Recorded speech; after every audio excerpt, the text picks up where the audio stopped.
So we have usually, we have this is 3 hour session, this satsang. So we usually have time for discussion if you have questions. So we will have a chat later if you have anything. But I would like us to go right into the topic of the evening. And this is, to me, it's kind of a little bit of a turning point, or like a very significant signpost in my career of teaching, because it has required a lot of preparation for me to present the teaching that I'm going to present. And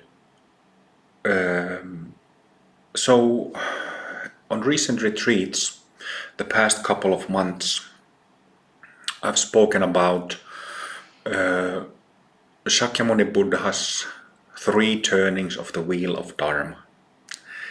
So, which means that he gave teachings in 3 levels, relating to 3 stages of practice, relating to 3 different kinds of maturities of practitioners.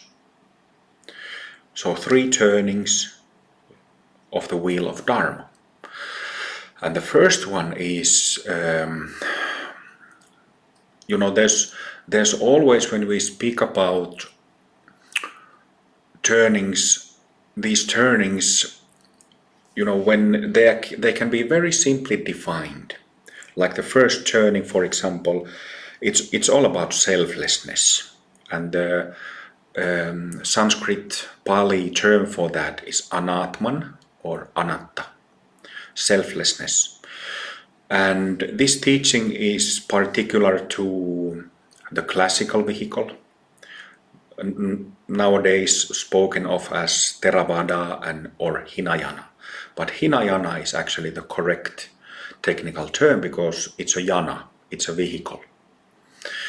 So what I was going to say is that even though Hinayana is about, the main teaching is selflessness, it really involves and is connected to like a collection of teachings and practices to supplement and to support this teaching on selflessness or anatta.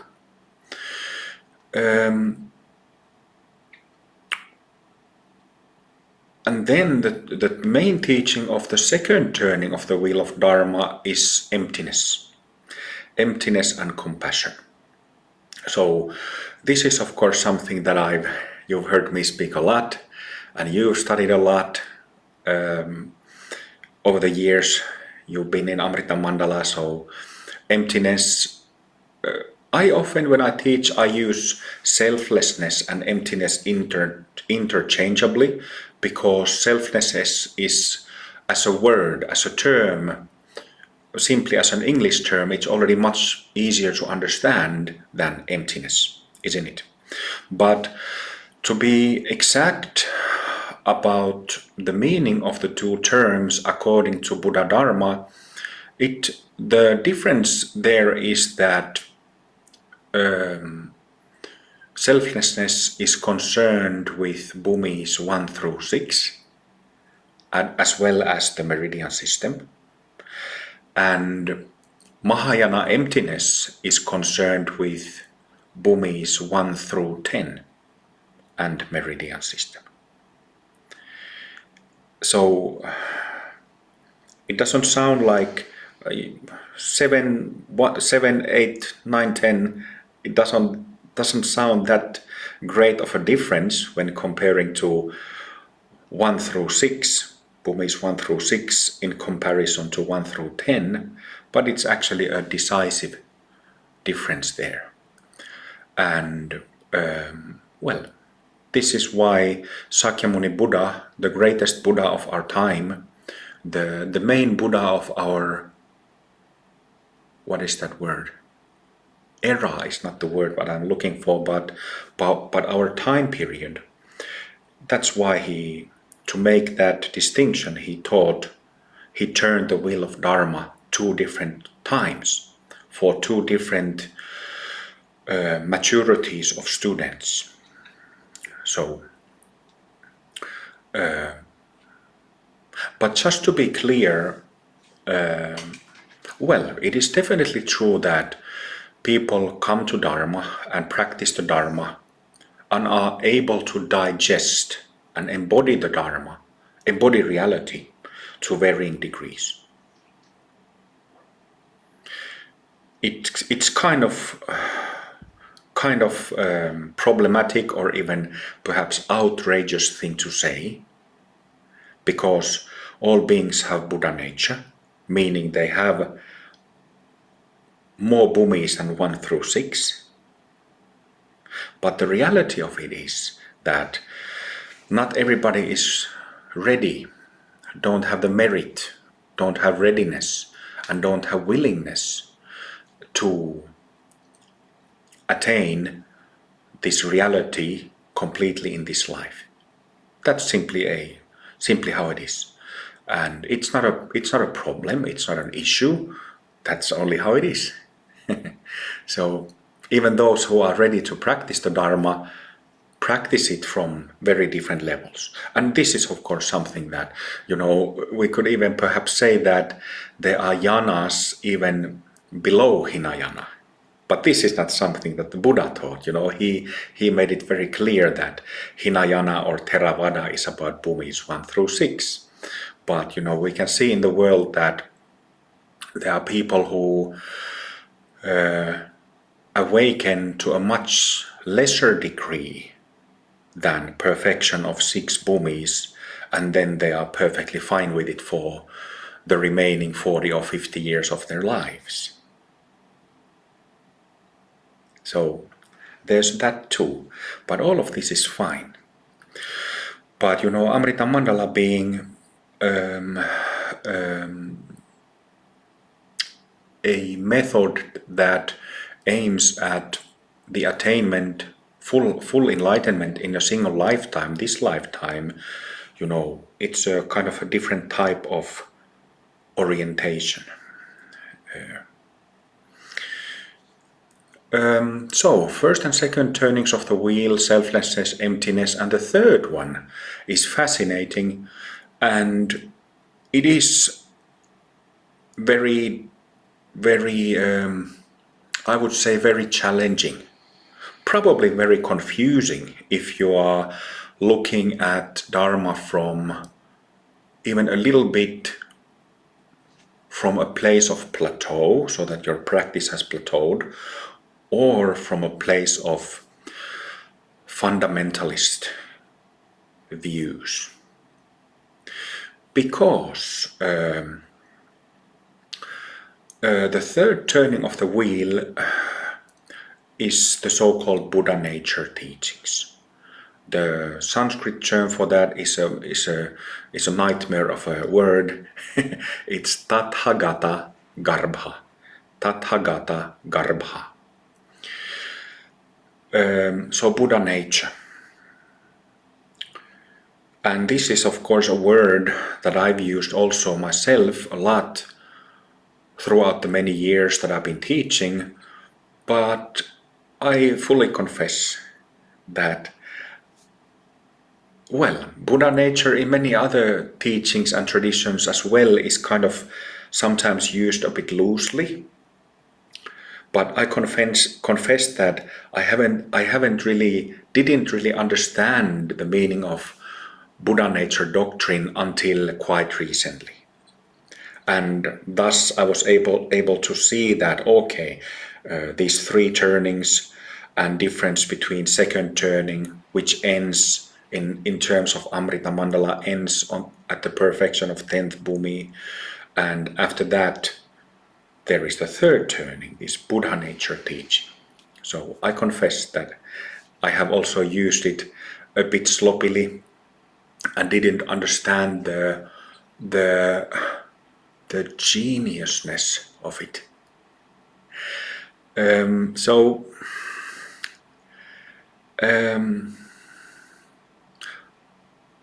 yeah, what I was saying is that it's probably very challenging. Always we can glimpse when Dzogchen books, for example, speak about, you know, basic state or Rigpa, and they extensively describe how this basic state is. Even for somebody who has never practiced but is very interested in this teaching, can have a glimpse, like a small glimpse. See and experience that, recognize that very briefly. And this applies to everything. And the basis for that is because the basis why these glimpses get ignited is because we all have Buddhanature. That's why it resonates. There is the readiness, merit factor, but because we have this Buddhanature, perfect, already complete, enlightened nature, is why even non-practitioners have glimpses of it. So Buddhanature, I already said it a couple of times that it's probably challenging, probably confusing, probably makes, and certainly makes, I know that because I've seen it, but it makes people who are very insistent on the second turning of the wheel, makes such people pissed off. Because it is so different from the first two turnings. It is so different. That's the thing. That's the thing that to me personally, I spent relatively much time in training in traditional Buddhism, but I never once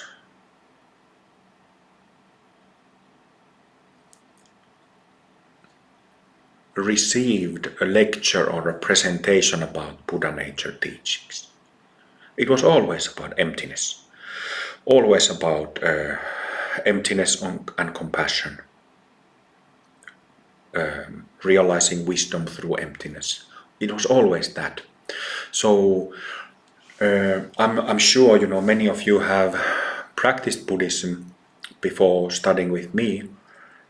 Yeah, and I think all of you have learned books, read books about Buddhism. So it speaks about this emptiness, shunyata, and wisdom a lot. It also speaks of compassion, but it's there's kind of emphasis on suffering and understanding suffering and becoming free of suffering. And it's an excellent teaching, but there's much more to Buddha Dharma than wisdom through emptiness and becoming free of suffering. There is much more. And I'm getting to this Buddha's teaching on Buddhanature, this third turning teaching,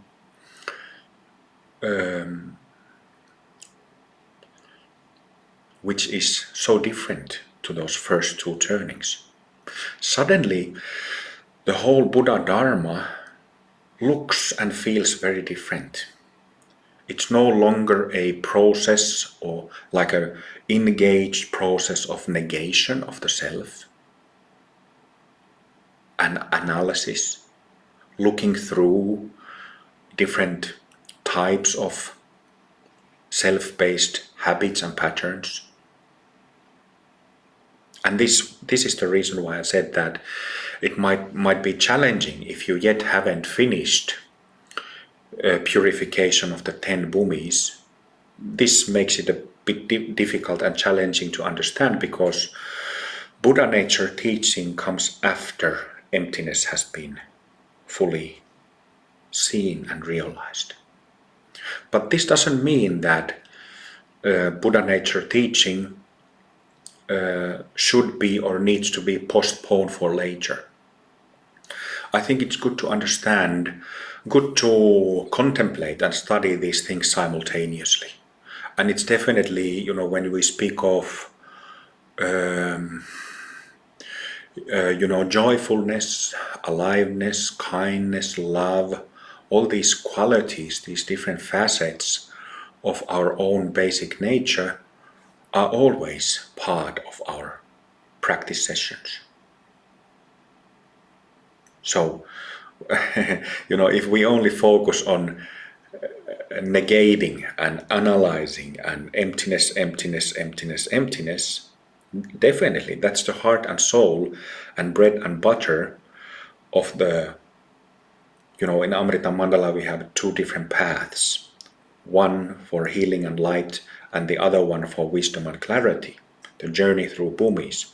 So that's the heart and soul of this path of wisdom and clarity. But at the same time, even if we are engaged in bhumi process, there is much more to our psyche, our mind, and our subtle bodies than bhumis and emptiness.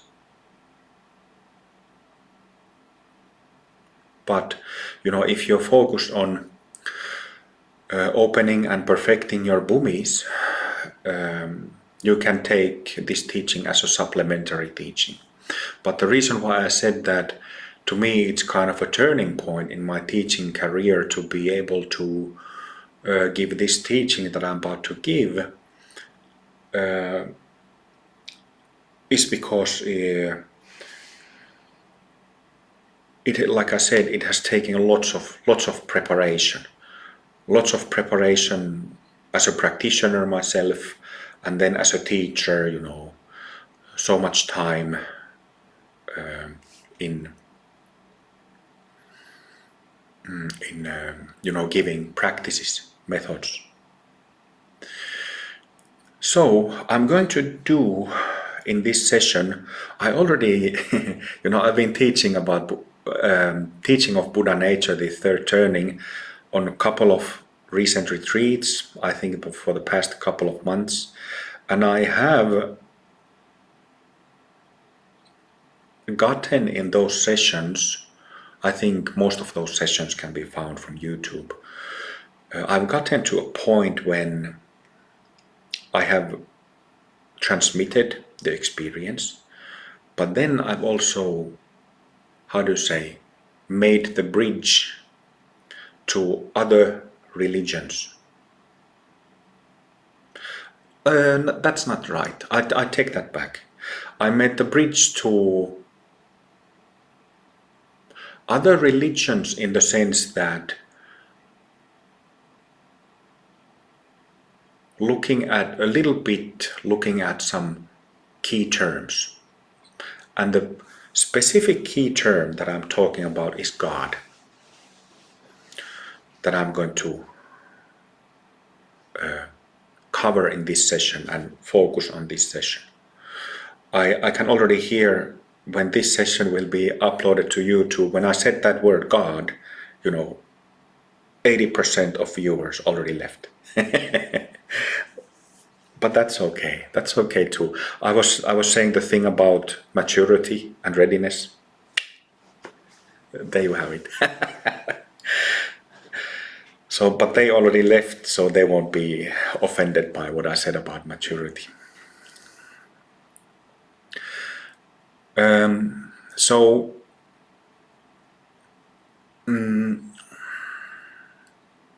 What I'm saying, to give a brief definition why I said God, first of all, I am a yogi and I'm a teacher of yoga. I'm a teacher of tantric yogas specifically, and even more specifically, I'm a teacher of the so-called highest yoga tantras, the highest classes of yoga tantras. So I'm not a believer. Actually, I was a believer back in the day when I was a Buddhist practitioner, but then I realized that this doesn't work. So for me also it's been bit by bit like a learning and unlearning process to being able to focus on what is most important. But so when I speak of God, I am not speaking of the God of Christians. And I'm not speaking of God of other religions, how they speak of God, how they define God. How God is defined in Christianity, for example, with respect, doesn't suit me at all. My experience of God, which I think is the same as my inner divinity, as it is your inner divinity, that experience doesn't match how God is defined in Christianity, for example. So when you hear me say that word, and I will, of course, I will explain all this like I always do during sessions that I lead. I explain these things, but just to be clear, what I am not doing is taking a concept of Buddha Dharma and then Christian God and then try to make it match. It doesn't match. But I'm not even trying to do that. So what I am doing is that, there are literature of Buddhanature, Tathagata Karpa teachings from especially Jonang tradition of Tibetan Buddhism. Jonang, Jonang. There is Dolpopa, there is Taranatha, there are others from that tradition. And also Buddha, and then there's literature before Jonang tradition in Tibet. There are more classical writers about that same doctrine from India. But then also Buddhanature has been in a little bit different, with a little bit different tone, has been written and taught about by some Nyingma Lamas and some Kagyu Lamas of Tibetan Buddhism. One of those Nyingma Lamas is Longchen Rabcham. So, you can look into these sources of literature, Dolpopa, Taranatha, early Jonang Lamas, Longchenpa, third Karmapa from Kagyu tradition, Rangchung, what's his name? Rangchung Dorje, maybe, third Karmapa, third. He was maybe not a student of Dolpopa's, but a really close friend, and they met over tea to chat these things. So in his writings there is definitely that flavor, like a sweet flavor. It's no longer a flavor of transparency of a jewel or a diamond, but there's honey in it, sweetness.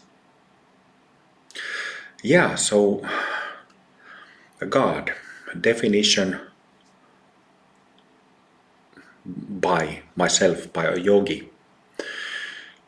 So we first have to remember, or we need to remember that it's the third turning of the wheel of Dharma.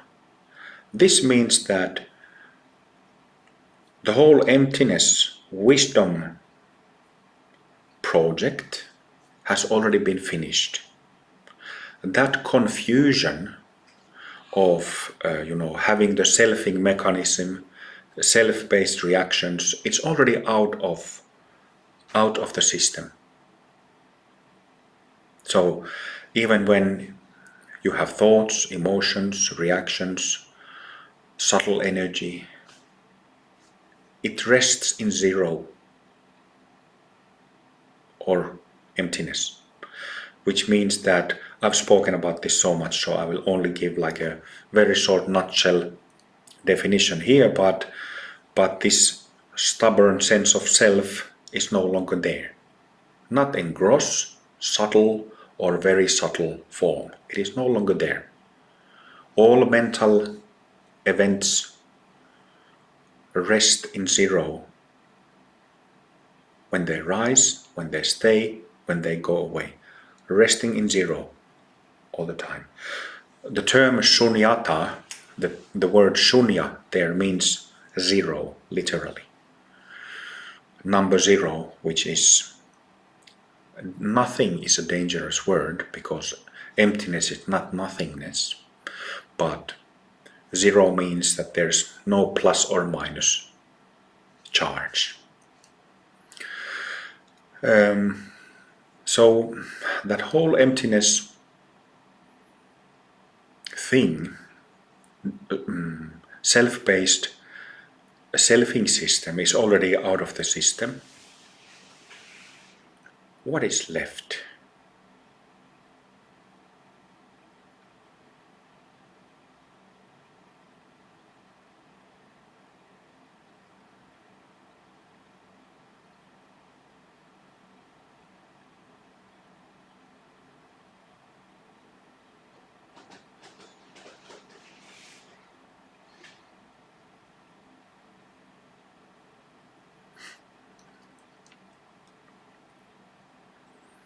What is left and what is to be cultivated?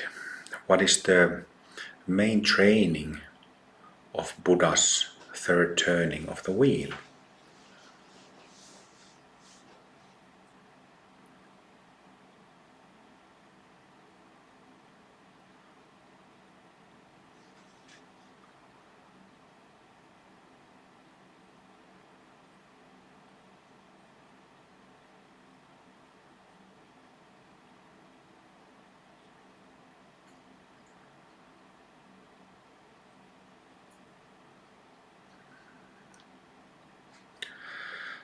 So full of this very rich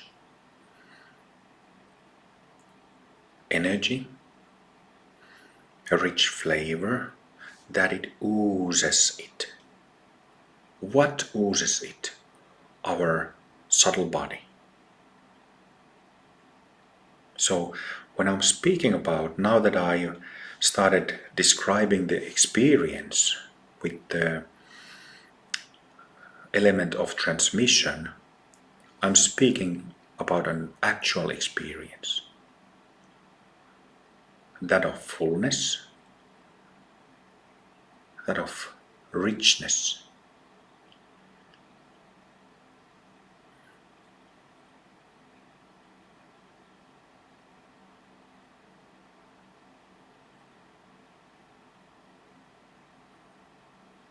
For many years, I've used and liked this analogy of a rainforest.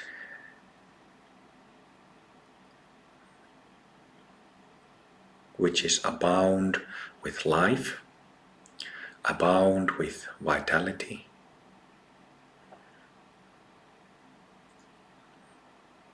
So much freshness, so much life.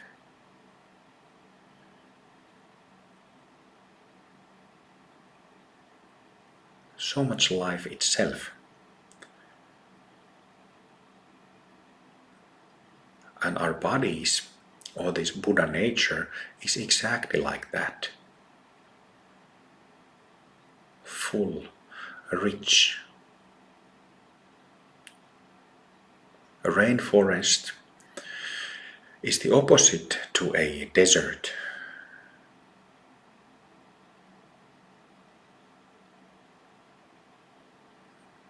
So not a dry desert, not even a dry forest where trees grow very slowly, in dry environments, but still growing, but a rainforest, a jungle.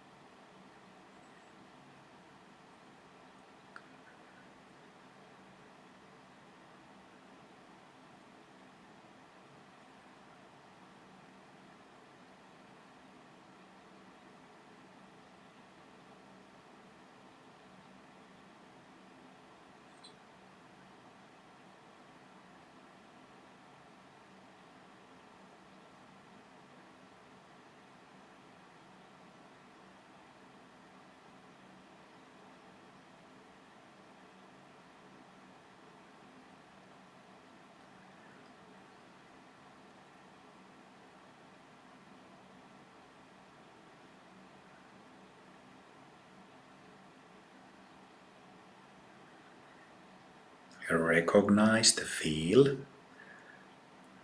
recognize the energy, the texture, the smell, the touch of it.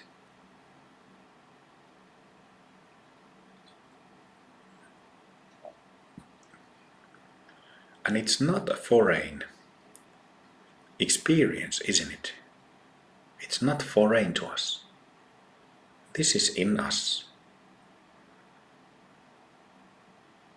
As aliveness of our body, aliveness of our organs, aliveness of our mind, aliveness of our breath.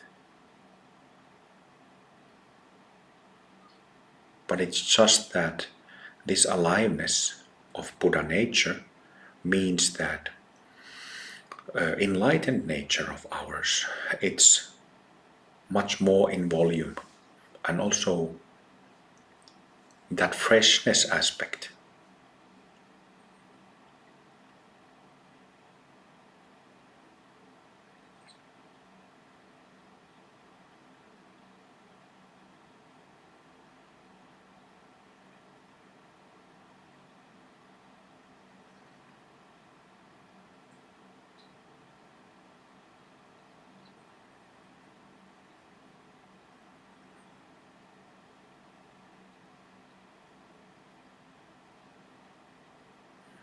It only needs to be pointed out,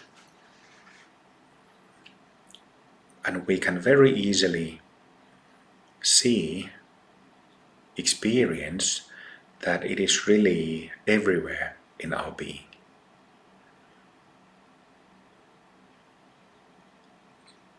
That it's already in us, this Buddha nature potential, this divine potential.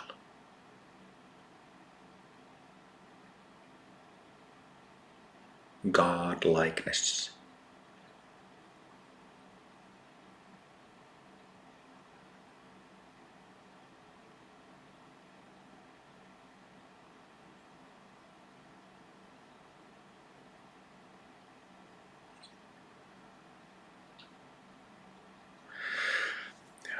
Couple of things before going to other perspectives or facets of this God likeness or Buddha nature. It is good to briefly define that there is no confusion about selfing here. When sense of self have been released into zero, emptiness, there is no confusion that this self would be not small self, but neither a great big self. No confusion about that. It is simply a matter of how our nature is, how our selfless being is.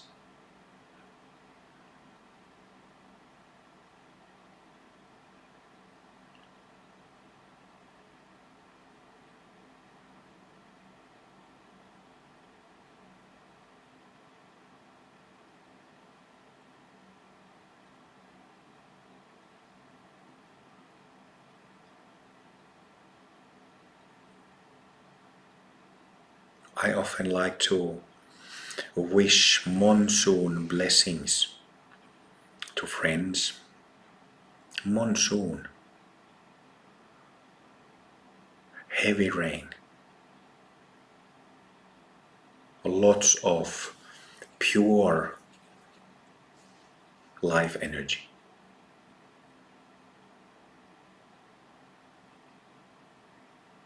Monsoon in a jungle.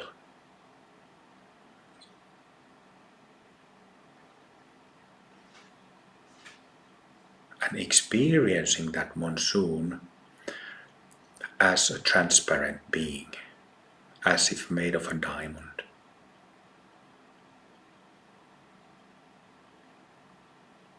From that zero.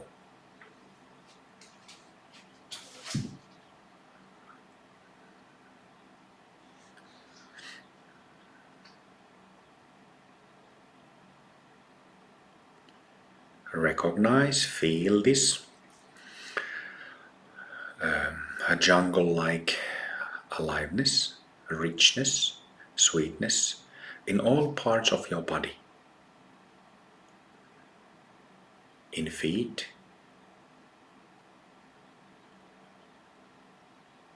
toes,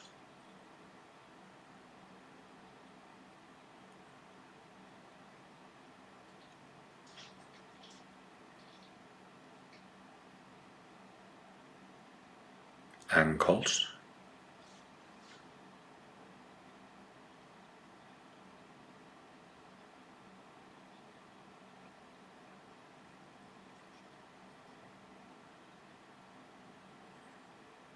lower legs,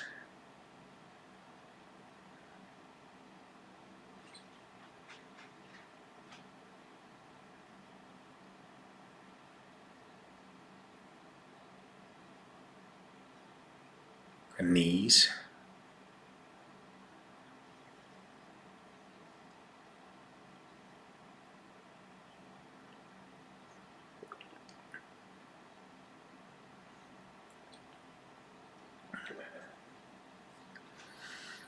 upper legs, thighs,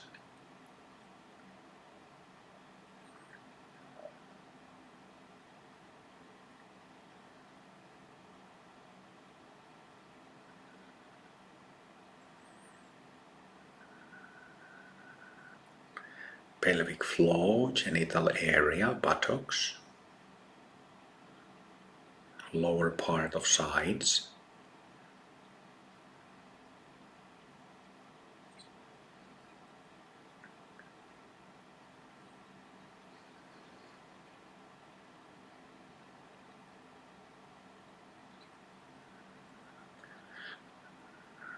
lower belly, sides, lower back,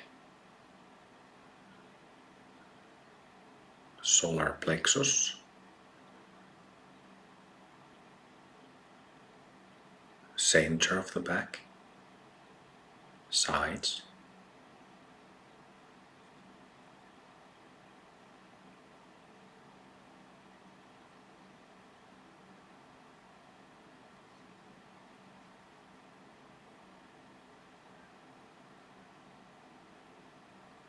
chest, armpits, upper back,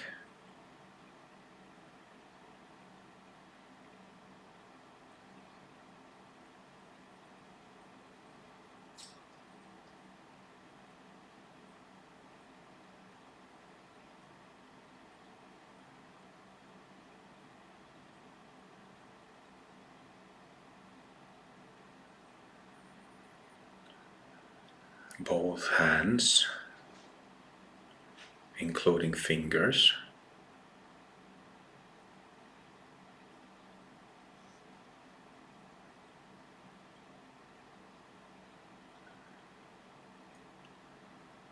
wrists,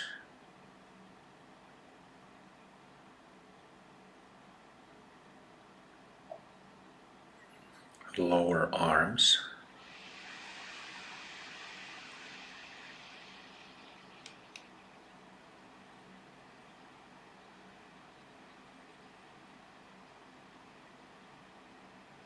elbows,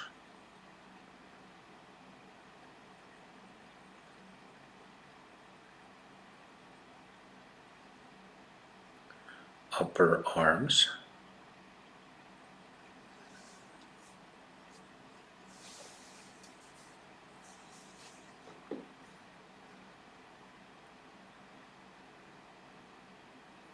shoulders,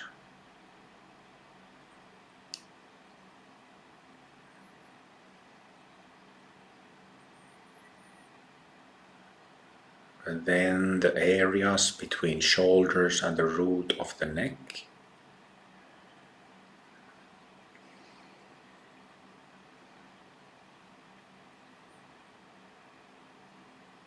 neck and throat,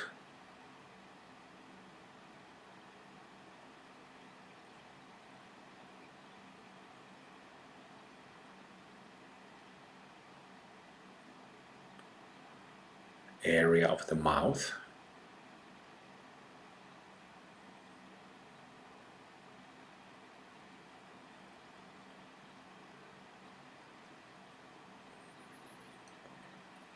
Area of cheeks, nose and eyes.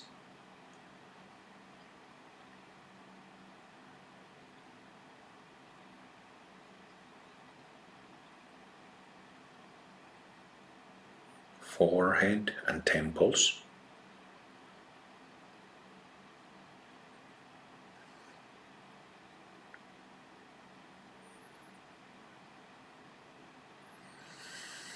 And then the whole scalp, where the hair grows, from upper forehead all over the crown to the back of the head, through the sides of the head, including ears.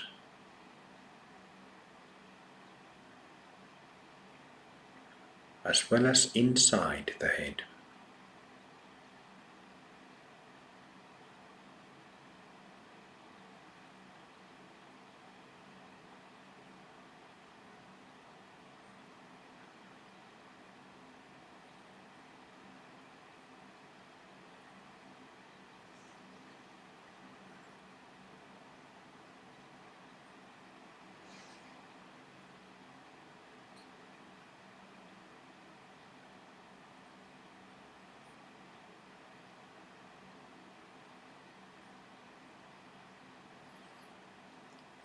And then jungle of the whole body.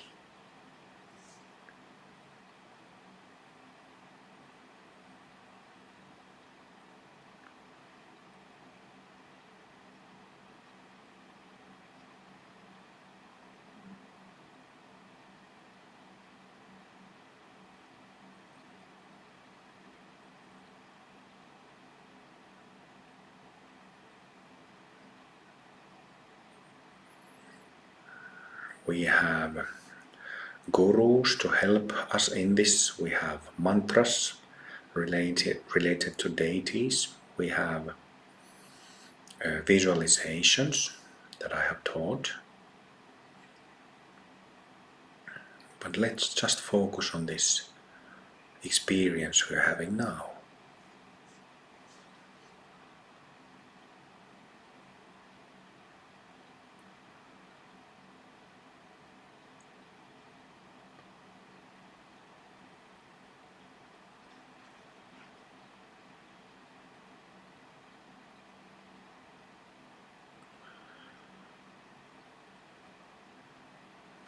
In Guru Rinpoche's Nyingma tradition of Tibetan Buddhism, the term Kuntu Zangpo gets said a lot, and it means underlying goodness, basic goodness.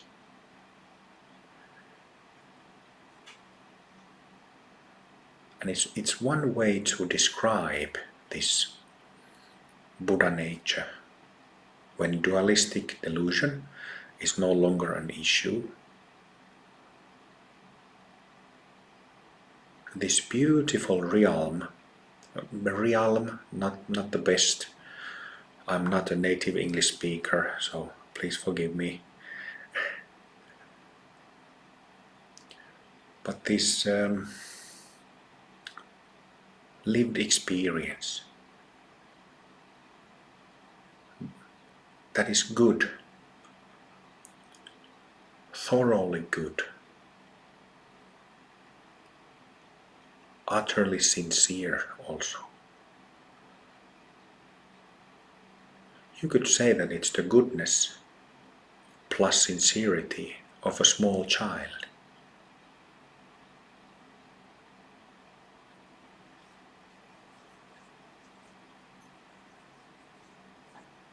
So pure.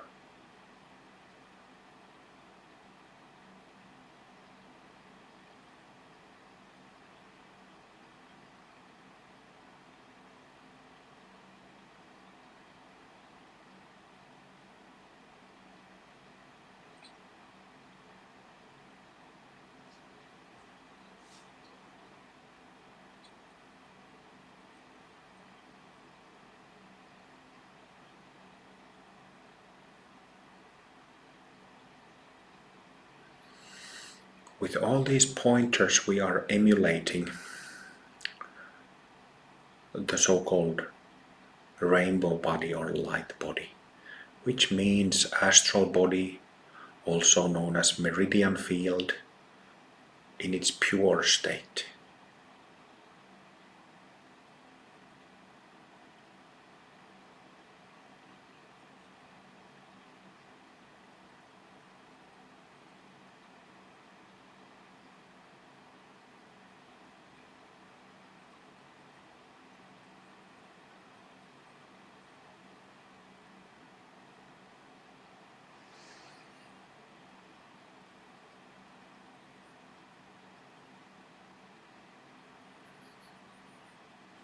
So all these defilements that us adults typically at least carry in our astral bodies, meridian systems, shame, guilt, anxiety, depression, anger, greed, jealousy,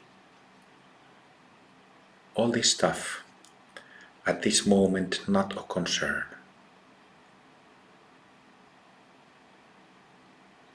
Of course, that's the main task of the path of healing and light and needs to be taken care of to come about with full enlightenment. But now we are only concerned with understanding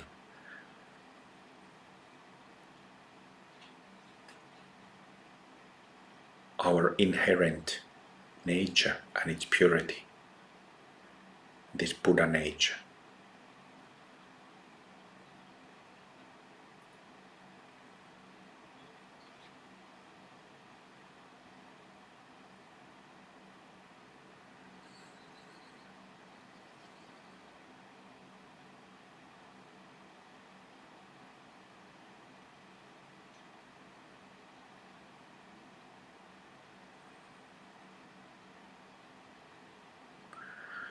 So it's a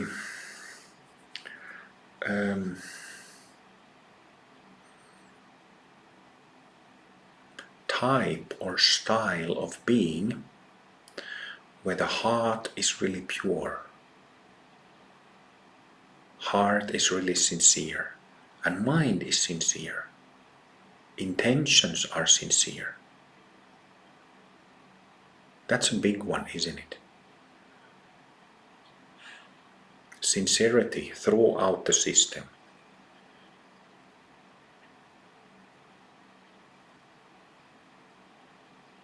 The opposite of cynicism.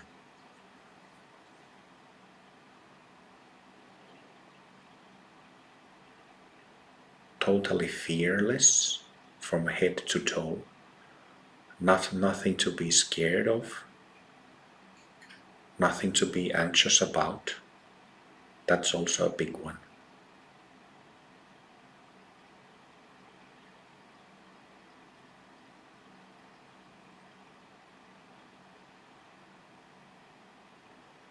Carefree. Nothing to worry about. Nothing to stress about. Nothing to feel hurt about.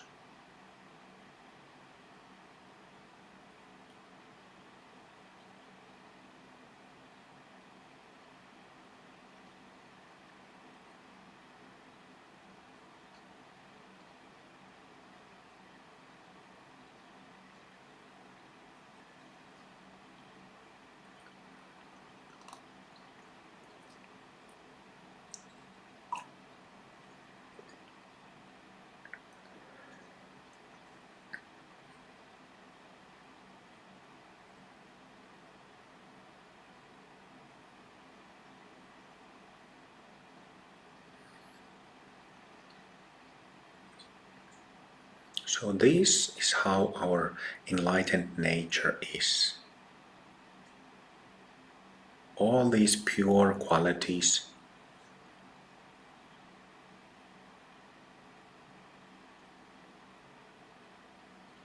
pure, not impure, not distorted.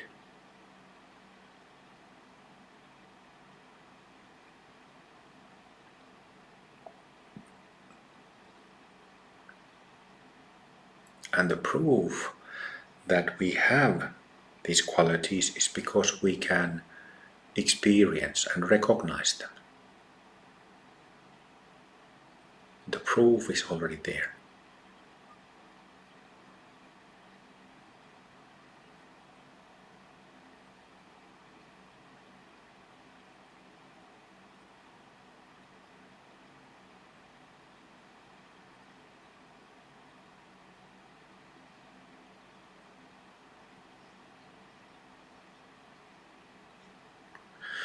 And this experience,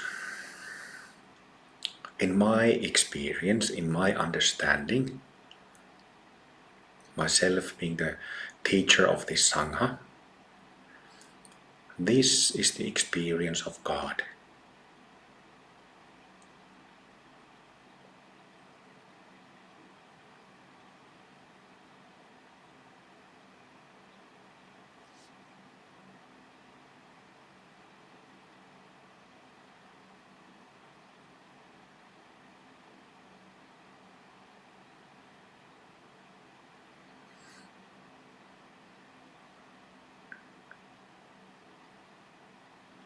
And this God-likeness of each one of us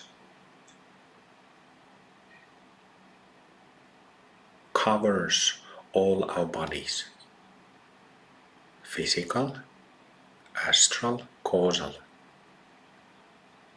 cells, meridians, nadis.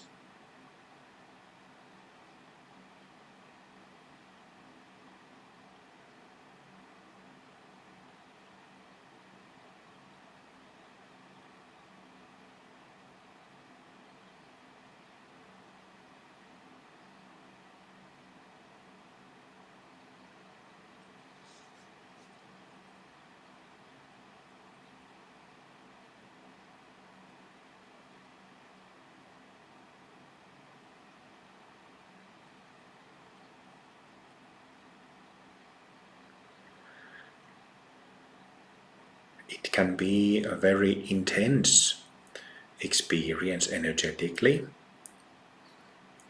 but also completely down to earth, completely sober, clear, present, embodied.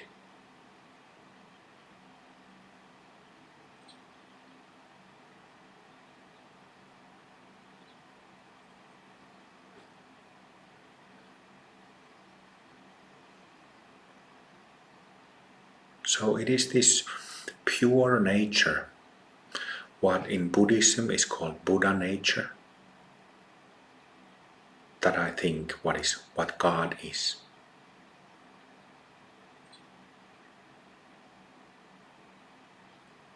It is my nature, your nature, everybody's nature.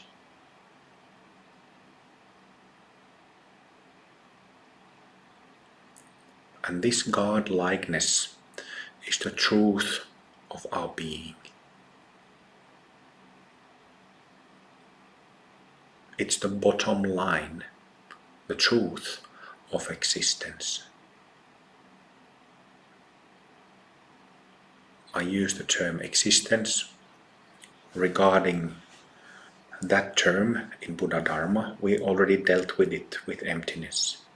It's no longer an issue.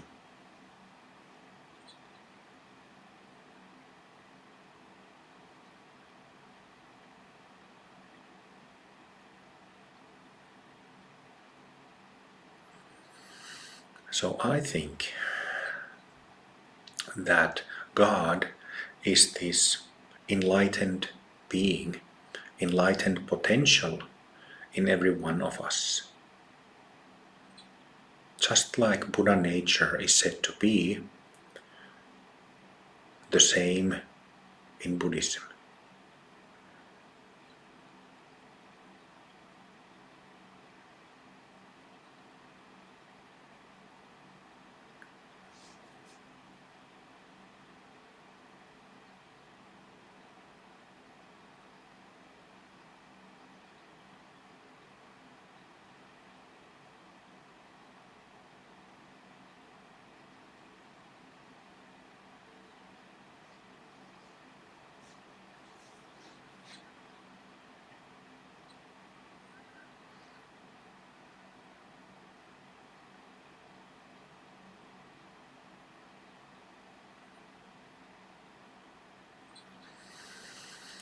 Next, what I'm going to share with you is a bit personal, but I will share it because I think you might have use for it.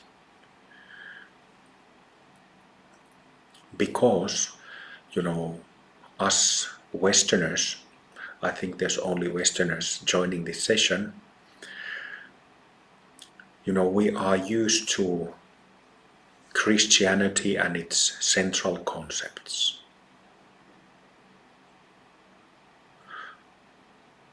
But personally, I always, throughout my over 20 years of practice of Buddha Dharma and Hinduism and its various lineages and modalities, even though I spent so long time in Asian traditions,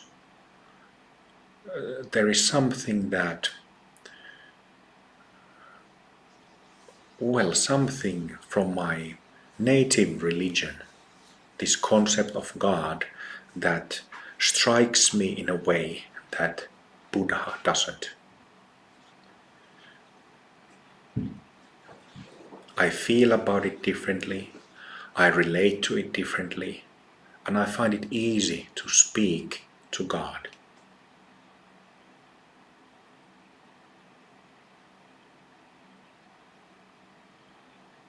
Although I have also over the years mentioned this every now and then, that our enlightened nature or Buddha nature is intelligent and that we can communicate with it. Ask blessings from it and there will be blessings.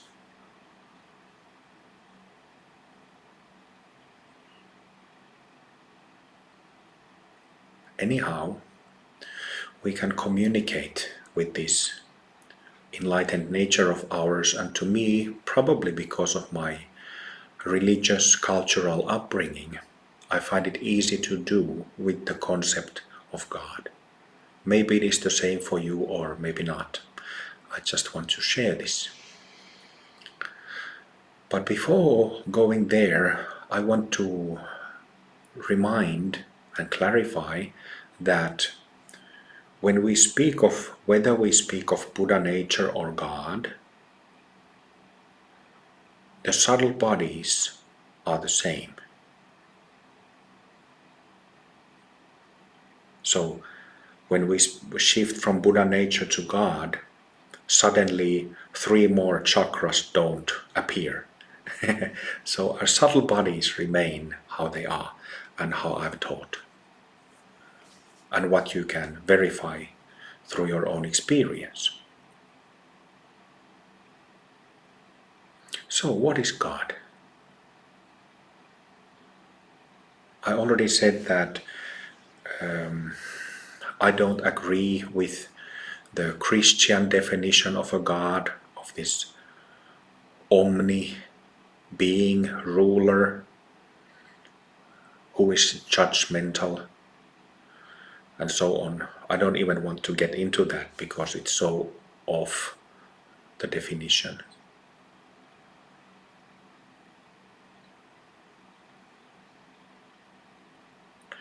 But God is our enlightened nature.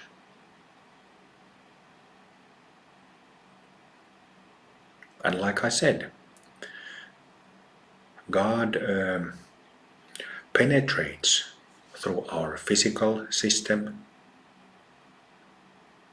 is completely already touching our physical cells, is in touch with our physical organism. Not only parts of it, but in touch with all of it. The tiniest particles.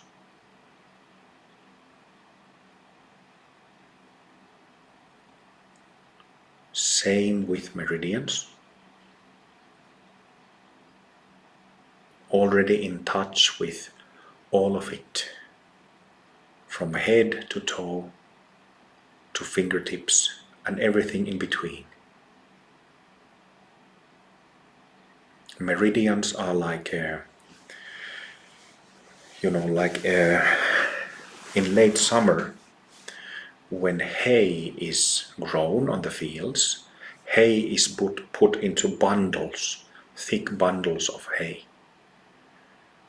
Meridians are like those bundles. It's like this big bundle of meridian channels inside the body. And this inner divinity, or God, is already in touch with all of it.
And thirdly,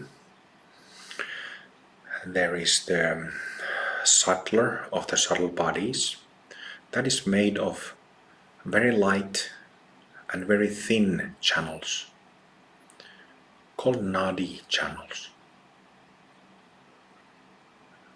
Inside the body and outside the body, creating the aura and creating the vertical pillar.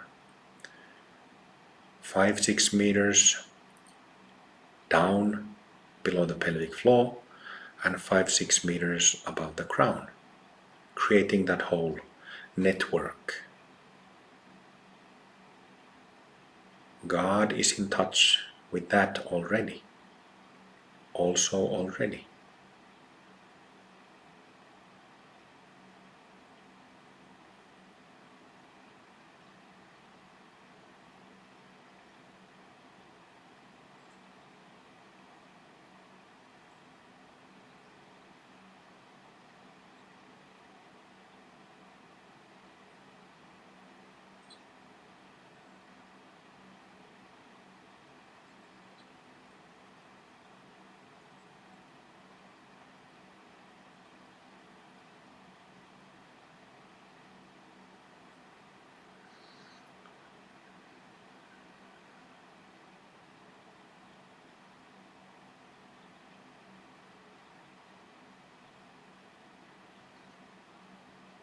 So, just to be clear, when I pray to God and when yogis pray to God,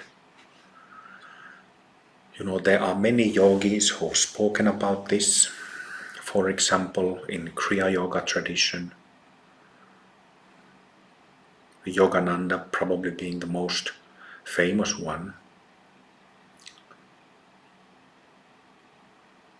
It is not me, a small being, talking to some great entity somewhere in heavens. No, it is me who is speaking. It's me who understands that the process isn't complete, that realization, enlightenment isn't complete, who is talking to my own inherent enlightened nature, addressing that nature by the name God. So, to put it a bit humorously, it's me talking to myself.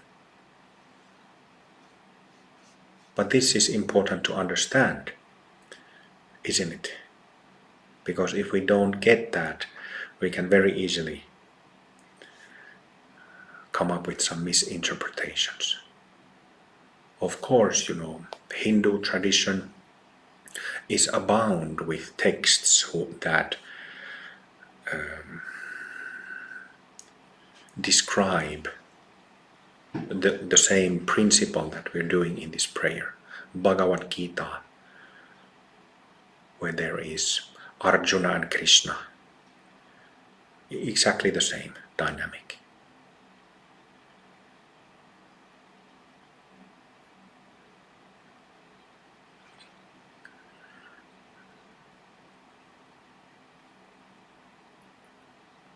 So,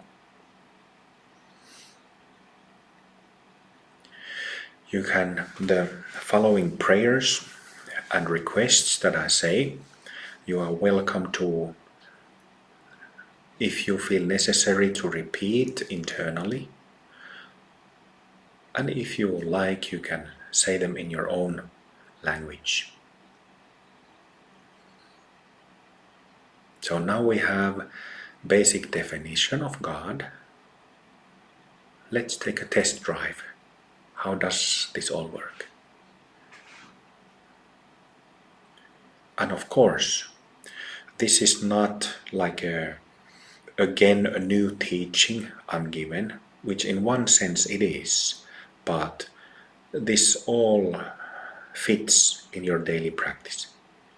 I wouldn't give it if it didn't fit.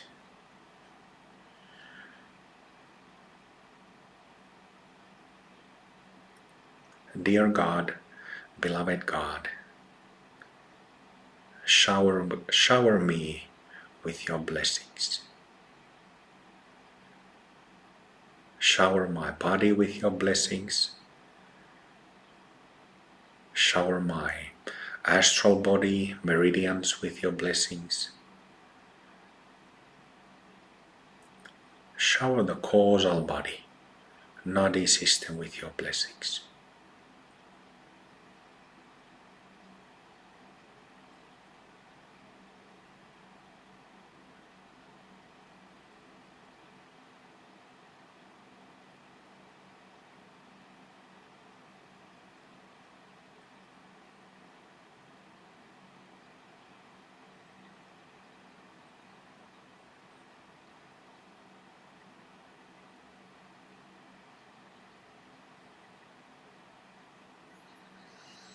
And through your blessings, beloved God, show me how you are my true nature.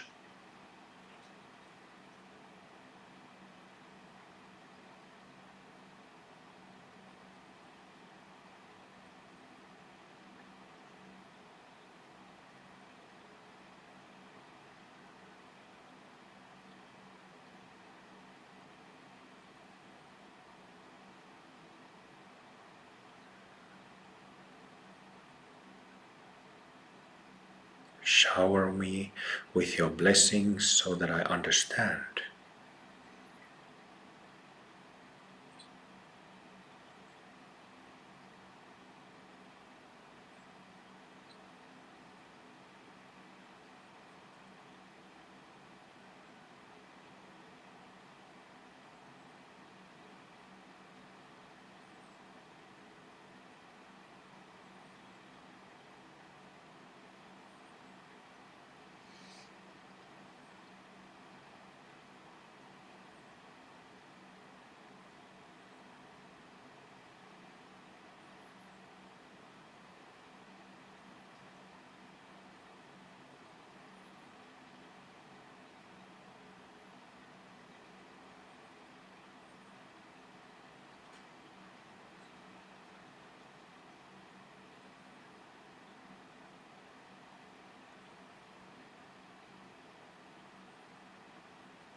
with your blessings. Dear God, beloved God, heal the pains and hurts, illnesses from my physical body,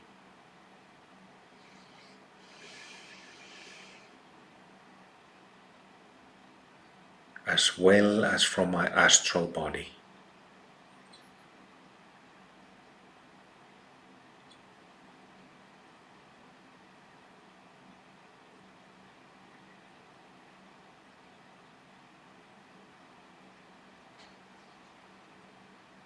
Heal me throughout my being so that you can sit in every cell of the body, in every bit of meridians and nadis,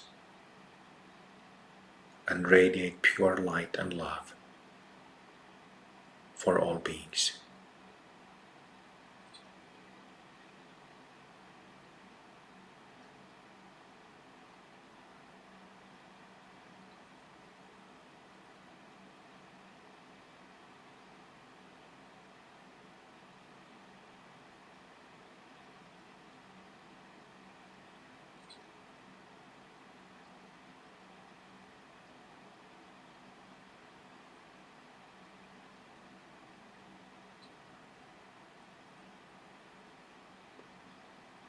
Sit and dance and sing and celebrate in every cell of this body, in every meridian, in the whole astral body, in the whole causal body. I surrender. I offer myself wholly, fully, completely. I offer myself.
Again, beloved God, merge with my mind, merge with my psyche, my psychology, seamlessly, blend with me, unite.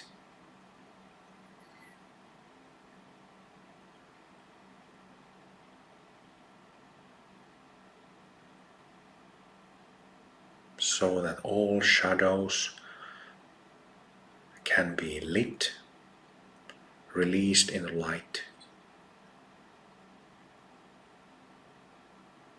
so that all pains and hurts, traumas can be healed,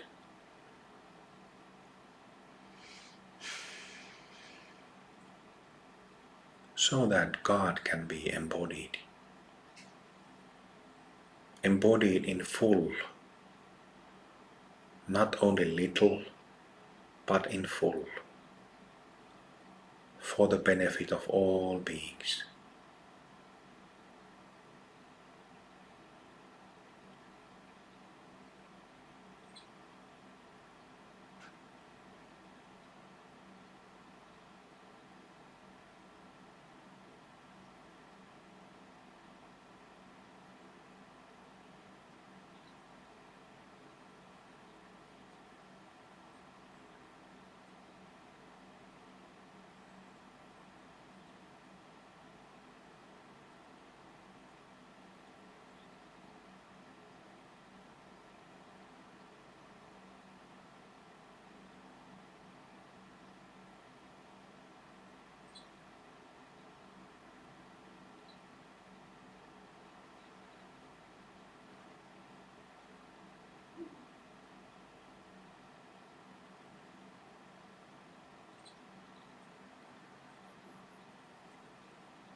So, as you can feel, this inner divinity, this God within us, just like Buddha within us, responds to our prayers and our requests. If they are coming from a place of sincerity, place of selflessness, not commanding, not demanding. If it's coming from a place of sincerity, there is immediate response.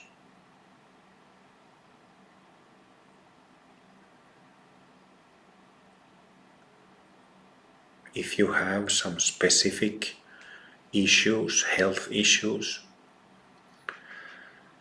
specific things related to your meridian purification, pray for God to heal those. Go ahead.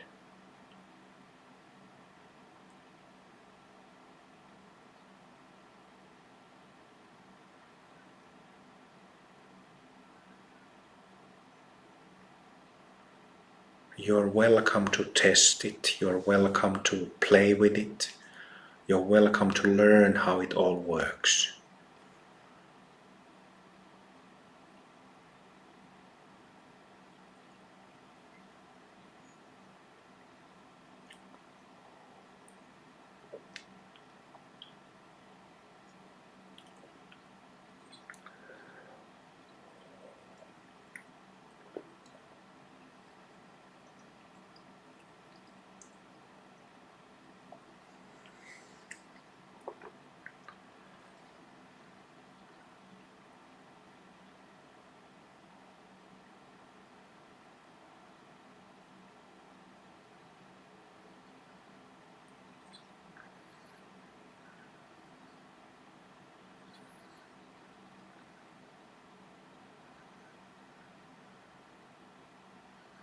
Beloved God, I am not asking for fame.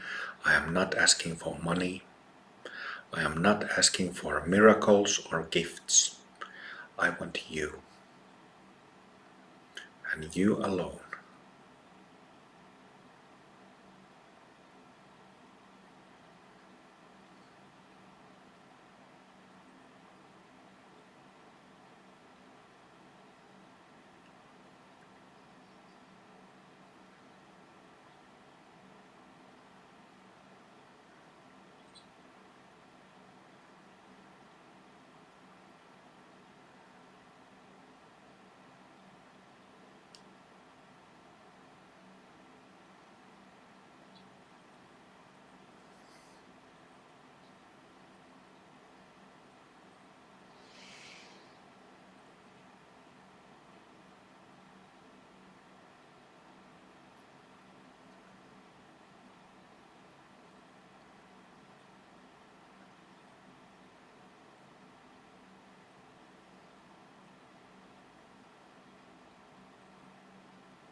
Just like with Guru Yoga practice, mantra practices of deities,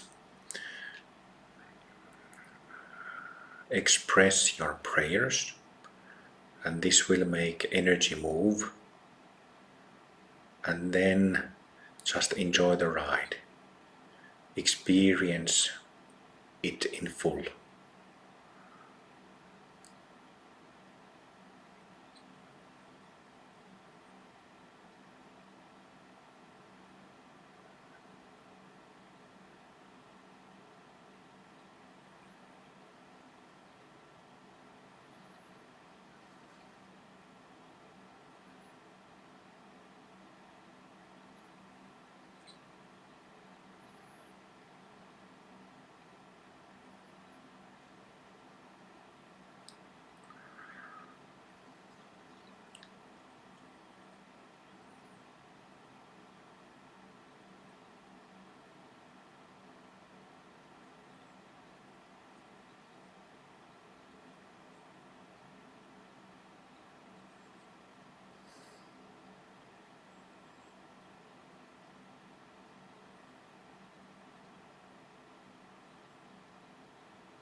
Very good. Stay with it. Lie down.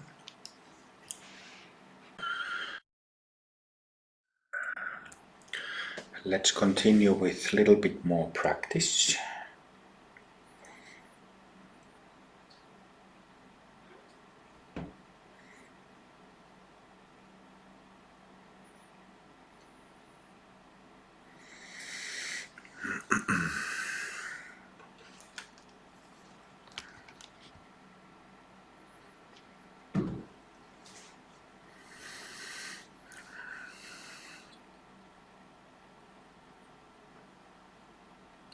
It is understandable that often over the years when, as a teacher of yoga and Dharma, I have met people who have had lots of problems practicing Guru Yoga with Jesus, Ishanath.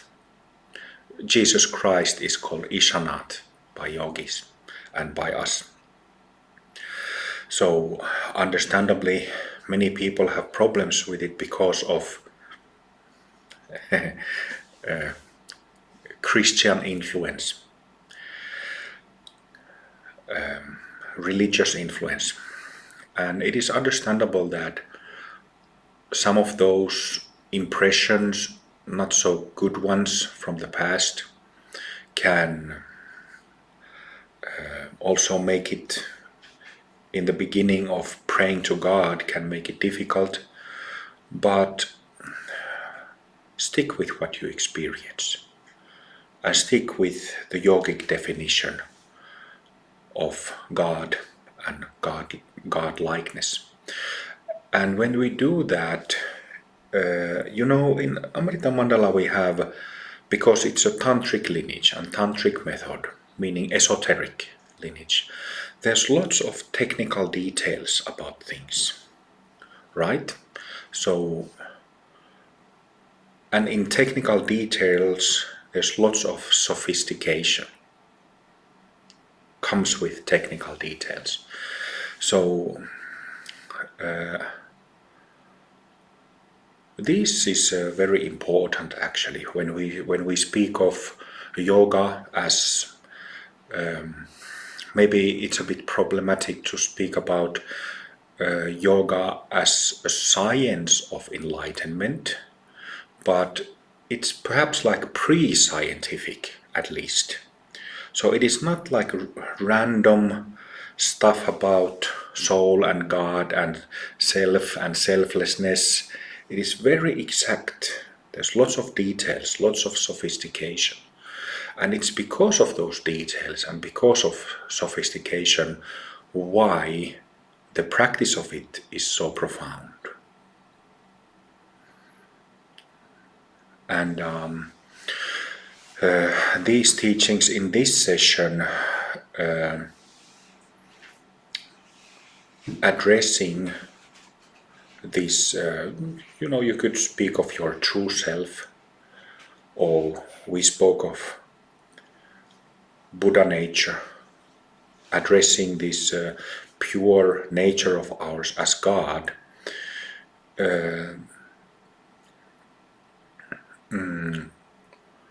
It is completely different than the Christian God, to how God is presented in Christian religion. I'm not pointing fingers, I just want to make clear that, it gets not only silly, but completely crazy how God is thought to be. It's like seems more like a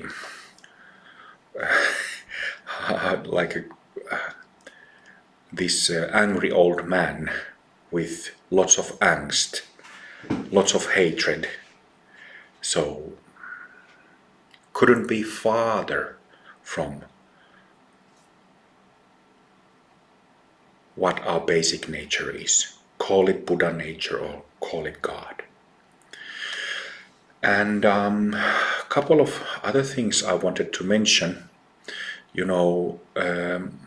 One of the main practices in our lineage in the path of healing and light is Amrita Kriya Yoga, which is a form of Kriya Yoga. And it has some like a special type of meditation that is called Paravastha. Paravastha means avastha, which means like a state of mind, state of awareness, which is para, which means transcending, you could say, transcendent awareness. So it's like a Paravastha is an experience that is created by magnetizing the central channel in the spine. That's just a very basic one. But magnetizing central channel in the spine and connecting the vertical pillar after that. And this creates a very strong meditative experience that, like I said, it's very strong. It's very compelling. This inner divinity shows up like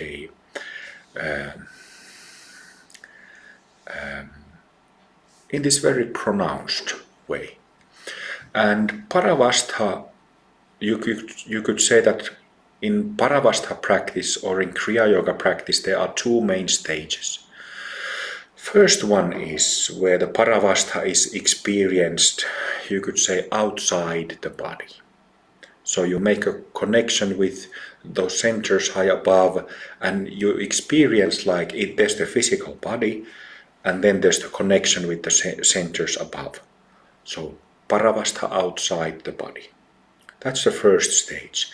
The second one is Paravastha embodied. And this actually, briefly at the end, even if you haven't gotten to the second stage of Kriya Yoga Paravastha, when at some point the Paravastha descends on your body. So at the end of the session, this can be experienced by everybody. But there is a stage, like an advanced stage of Kriya Yoga practice where Paravastha is completely embodied. So even if you create a connection with the extreme ends of the vertical pillar, it's embodied. So it's like an advanced stage, which is made possible and happens because there is enough purity, enough space cleared out in the meridian system for the Paravastha to embodied rather than it staying this Paravastha outside the body. So the reason why I'm talking about this and mentioning this is because, isn't it that when we are talking about God and talking to God, which is our divine potential, our enlightened nature, like I started with the prayers, it covers all bodies, physical, astral, causal, all three. Nothing is left outside of those three.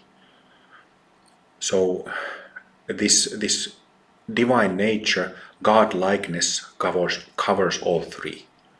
This means that it's also a sum of all deities. Right? It's a sum of all deities, and you could say that sum of all practices. If you know how to access it, if you know how to make your prayers powerful, if you know how to pray correctly, not praying to that angry old man in heaven, but understand, have a clear view what you are doing and what you're not doing, what you can ask for, then it's extremely potential and powerful.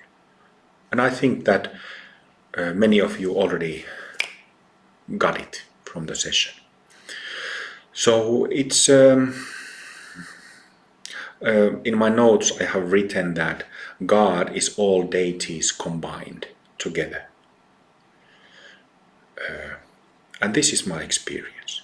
It is, of course, I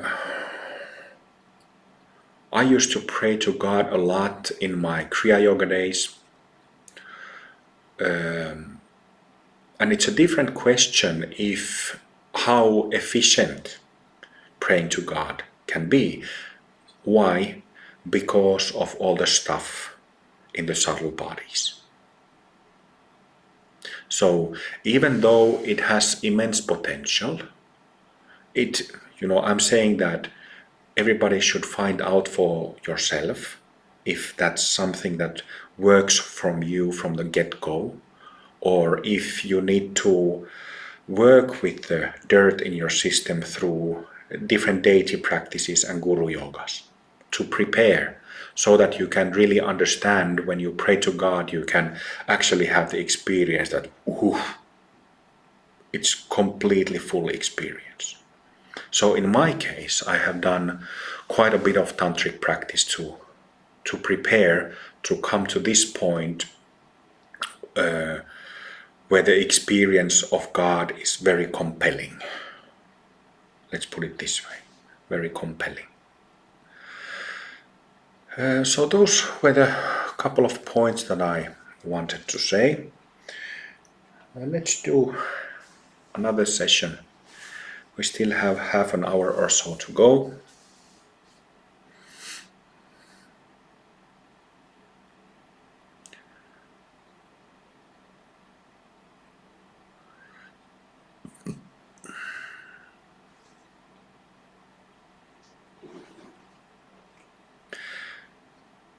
And one thing that, when I was a young teenager, starting to search for answers to existential problems, I was very frustrated too when having discussion with local priests or local Christian practitioners, because it just didn't make sense at all. And I don't say that judgmentally. I respect anybody, whatever people might be practicing, what they might be believing, but to me, didn't make any sense. And because of that, didn't work either. Didn't work in solving those problems that I had. So perhaps because of those experiences and similar experiences of something not working and then becoming disillusioned, of various things about traditions and practices and methods, is why when we make something fundamental work, truly work, then there's immense fulfillment and pleasure coming out of that. And how could it be otherwise? Because we are dealing with our own true nature. So this God is not away from or outside from us. It's the divine potential. For so many times over the years when I have given teachings about channel systems and how channels are built, how our subtle bodies are built, you've heard me say that channels have pure part and impure part, and the impure part stores karmic traces, and it's that stuff that we purify. And it's because of the pure part why we can shift from samsaric, impure part of the channels to this pure basic state, Buddhanature. So I have actually already given very extensive instructions and practices about all of this. But we are simply because I feel called personally, and I feel called as a teacher to present yogic teachings like this through the concept of God. And I believe I feel called to do that because of our cultural heritage, cultural connection.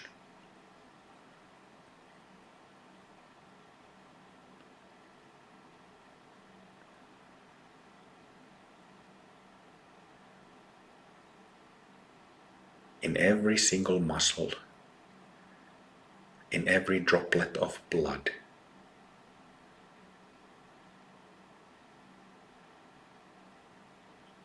in each breath, in each hair,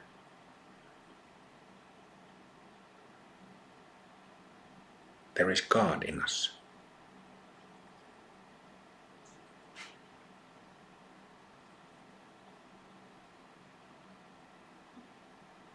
Full, sincere, selfless, not selfish,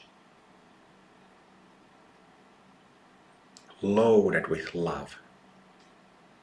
Love that is really rich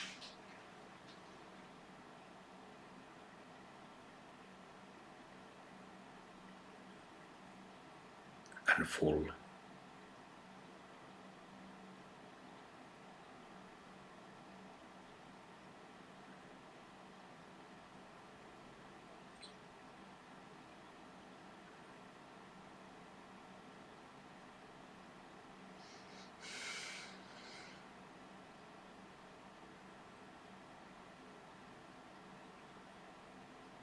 Beloved God, who are already in me,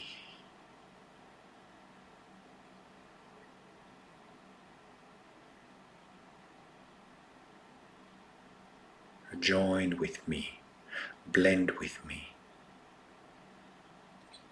Remove those internal obstacles, heal them, wash them away with your grace, with your love.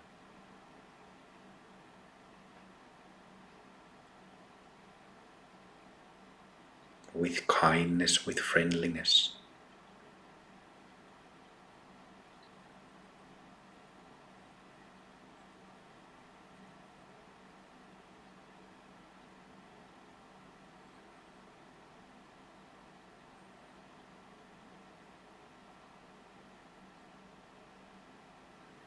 I offer myself, everything there is to me, to you, God, with total openness, total acceptance.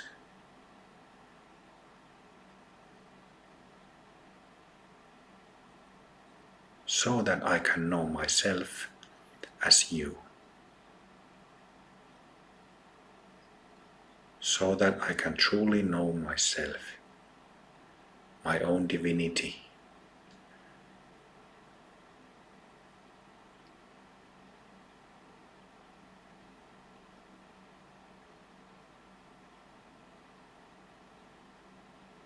And tap the potential, the perfection that is already in me.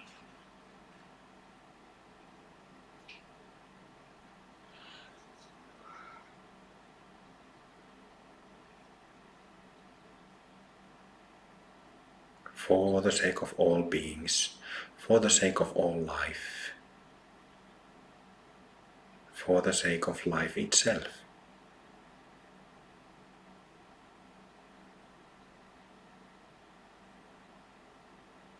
God, you are not a guru,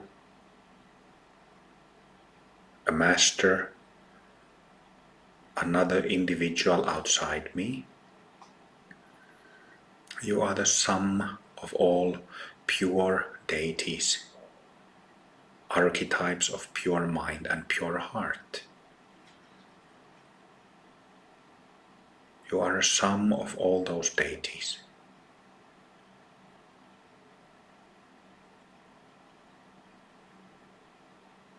In truest sense, you are me.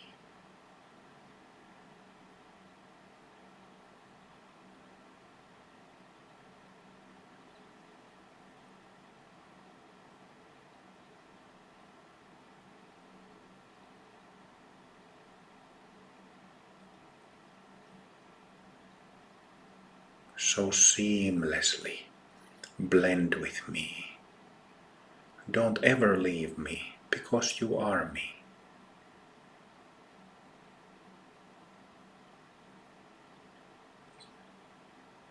Take a seat in every cell and never leave that cell.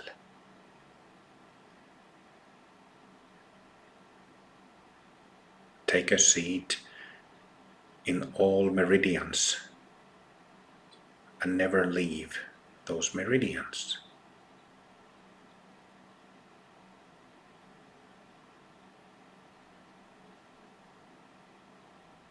Take a seat in all nadis and never leave the nadis. All parts of all bodies.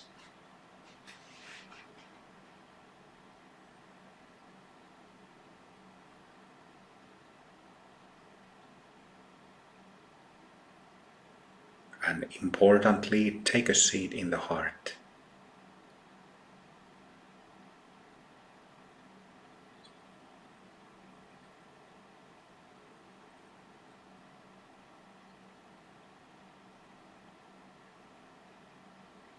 Take a seat in the heart.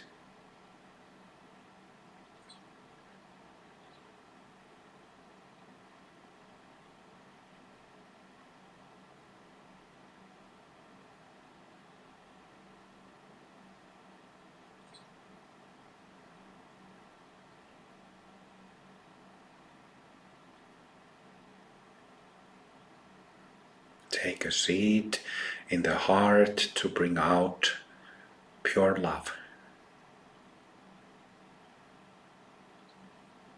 To make me and this body an embodiment of pure love.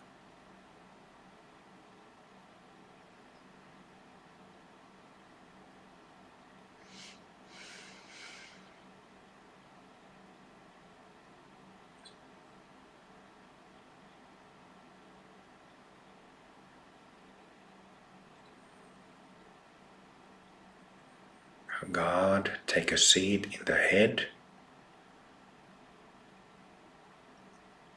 to make me an embodiment of clarity, sobriety, and sanity.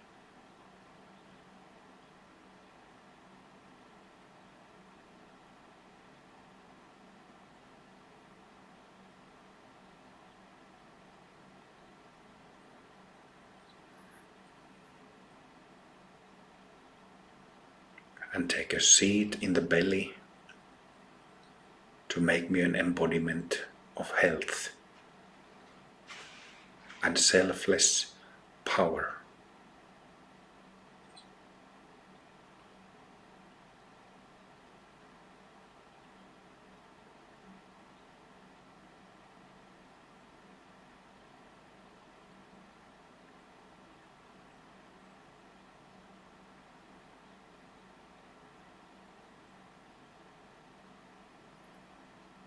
If you leave, I'll call you back.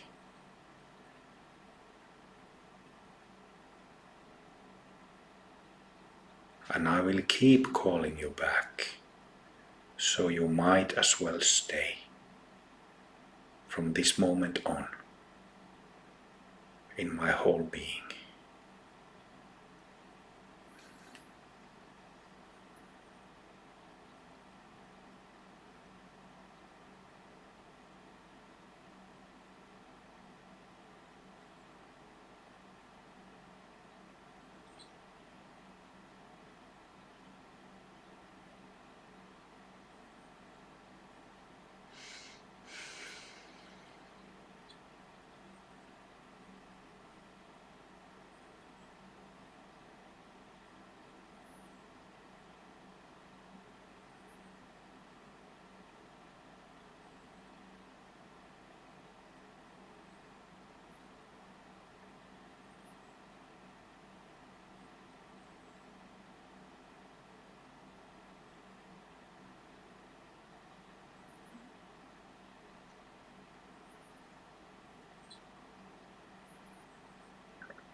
Let's continue with basic prayers, but let's do them a little bit differently.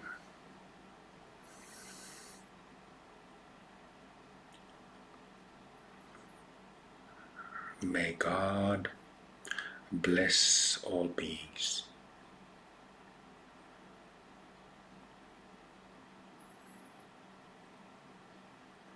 All human beings, animals,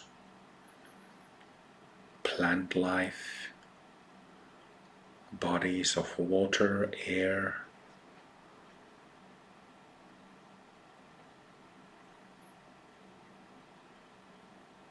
ground. May God bless all life forms on earth.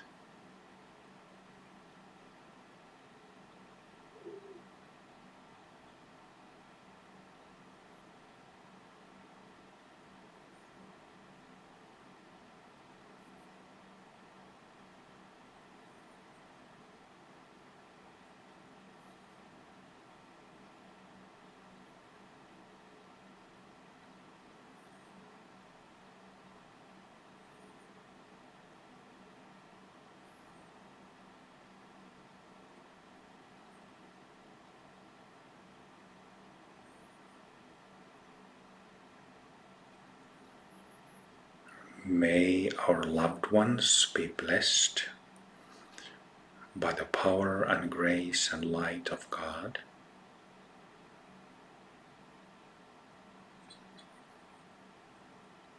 May our friends be blessed, family members, relatives. You can go through a list in your mind, naming these people, thinking about them briefly. Can be individuals or groups.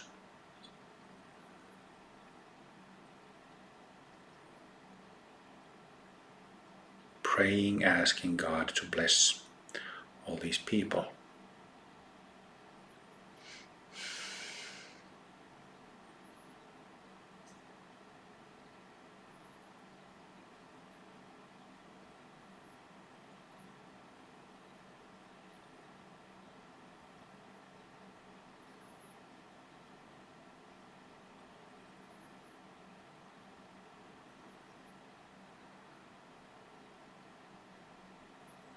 Can also be deceased people.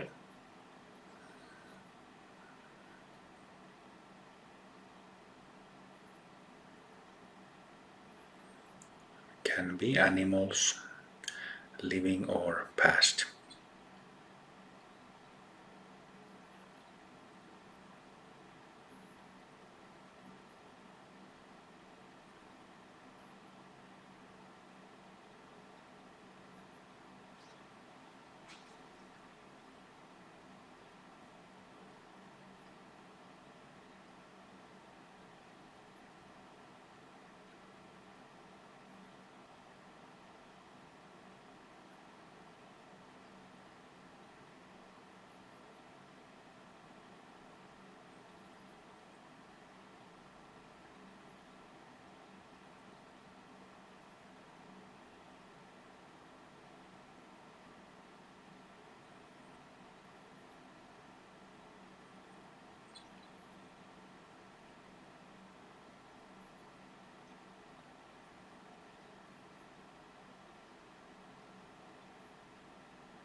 Beloved God, bless our Sangha,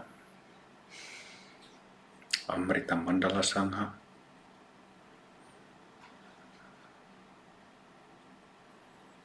and bless our mission.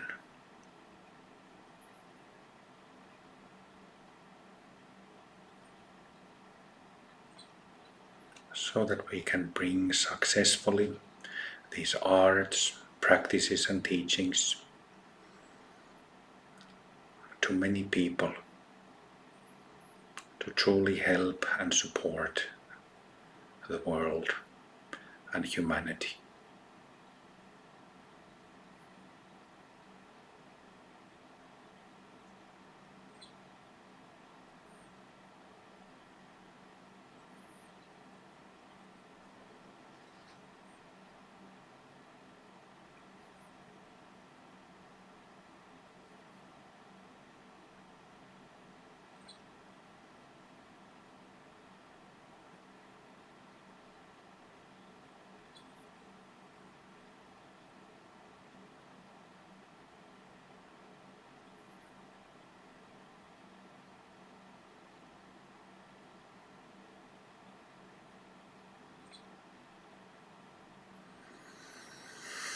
Alright, joining hands.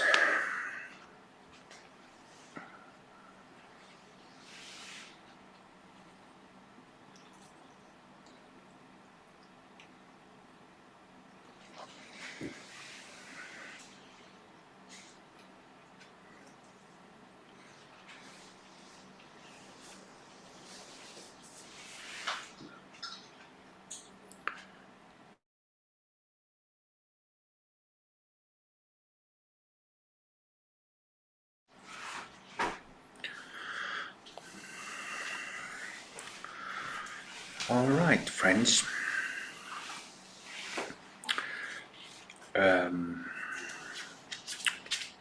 Brilliant session.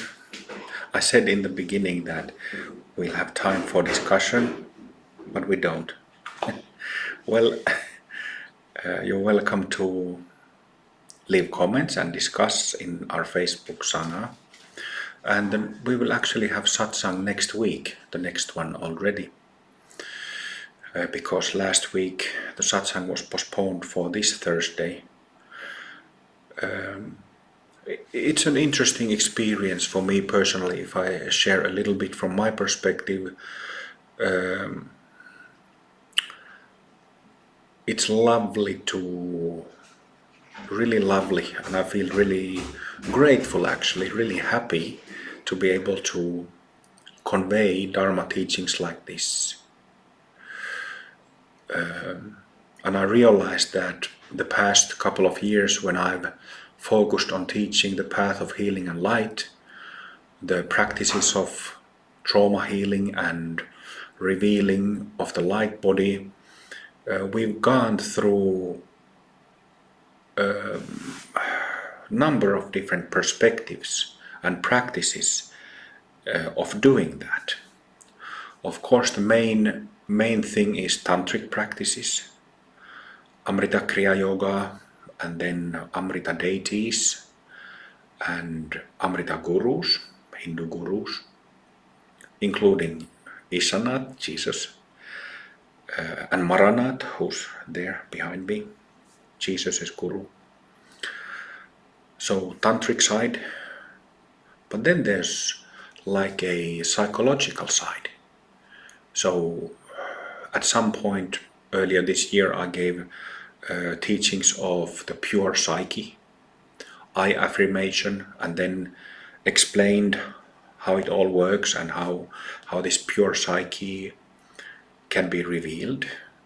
And now we took another perspective into exactly the same thing, from the perspective of Buddhanature as God, or God as Buddhanature. And all of these different perspectives point to the same experience and same end result. So I was kind of joking to myself during the session now that it is said that Shakyamuni Buddha, he taught 84,000 ways of becoming Buddhas. 84,000 methods, practices. And he taught something like 45 years during his lifetime. He also taught after his posthumously. But so I'm not even close to that. So if I think that some Sangha members, maybe yourself, you've been confused, kind of puzzled at some point that what the heck is the point of all these practices? But I'm not even near 84,000. I'm more like maybe in 1,000 league. But well, one thing that is needed in near future with Amrita Mandala teachings is like a catalog of different practices, the teachings I've given, and most of the teachings can be learned openly online from YouTube. Many of the teachings are available through our web shop. But well, there was actually some years ago I wrote like a preliminary practices book, which is like a catalog, a collection of all the practices that we have. But it's been a couple of years. I knew that there is this whole other side of practices, this path of healing and light that I was yet to figure out by then. So it's been in my computer just waiting for updating. But that making a catalog, like a clear catalog of practices, and having that available is coming soon. My writing projects have been I started writing a book about light body in January 2023, and I spent a few days on it, and I continued on March 23, and since then it's been 15 months. So well, I've been so busy with other things, like my life the past 1 or 2 years has been like a retreat life. Lot of daily practice, that's pretty much all I do, with short walks and doing groceries and stuff like this. But it's been a very demanding process in many ways. Anyway, what I was meaning to say is that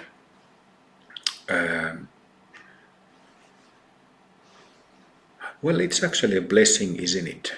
Not everybody has to do all practices that, for example, in our method, that are there in our method. But our method has one main aim,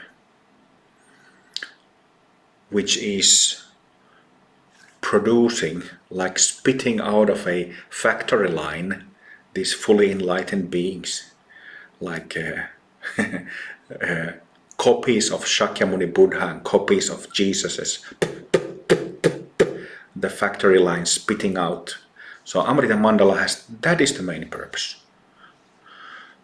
And so other motives that people in our Sangha at present or in future, other motives are totally fine. But in this wide world of yoga, meditation, spirituality, mindfulness, Dharma, there's loads of methods that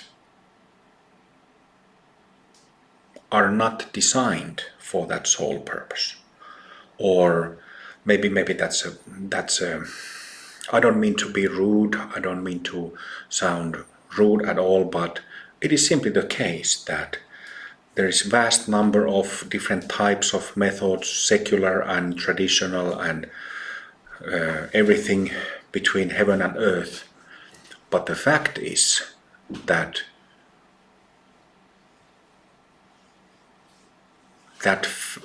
There is no factory line spitting enlightened beings. And this has been my primary motivation. This is the reason why I took this rebirth. Didn't have to take it, took it voluntarily, just to do this work and to accomplish this task from the perspective of creating a method and a mission that would spit out enlightened beings. So my teachings are openly available to anybody who wants to give it a go.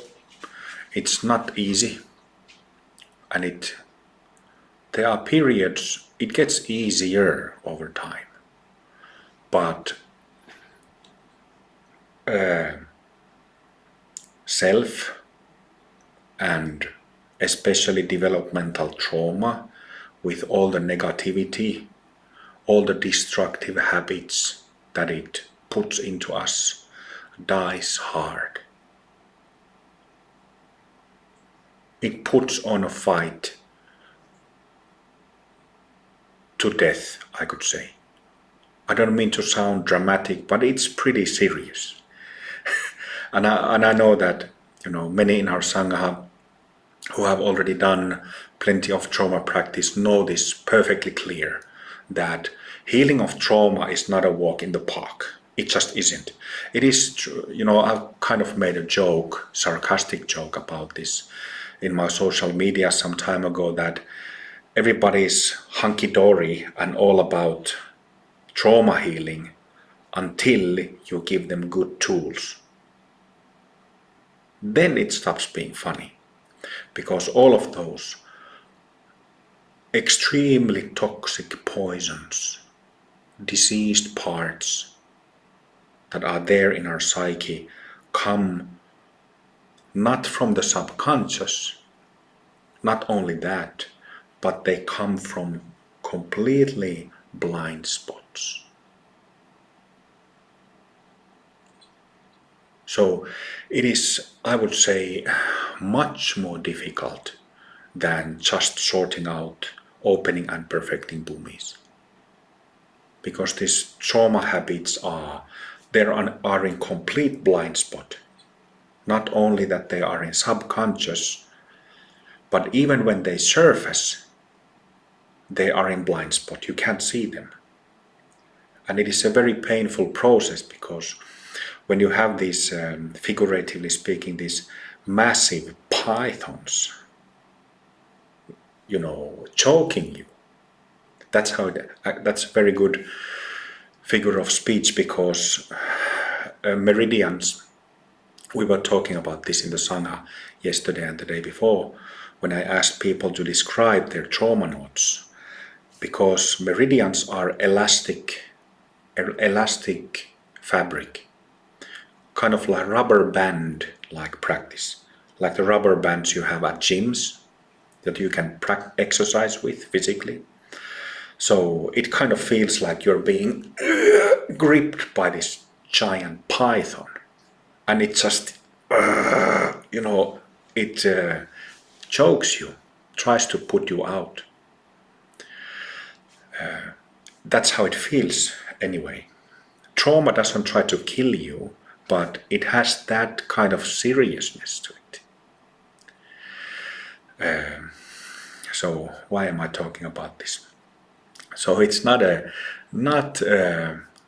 funny process, and that's the tricky part, because these trauma habits are in total blind spot.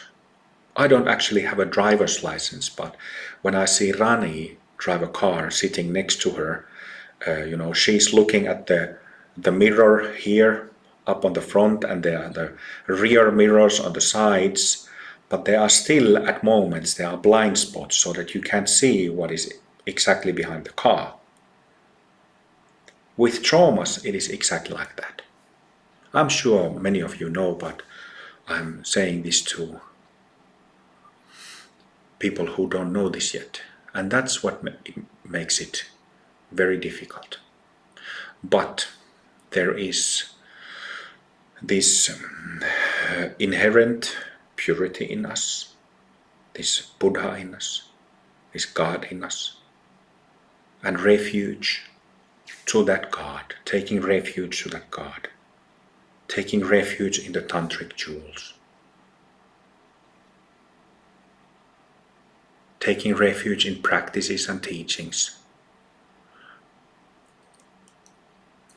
And then one thing that is important when it comes to the purpose of this mission and individual practitioners graduating from that factory line, being spat out as enlightened people who have mastered their minds and energies, is that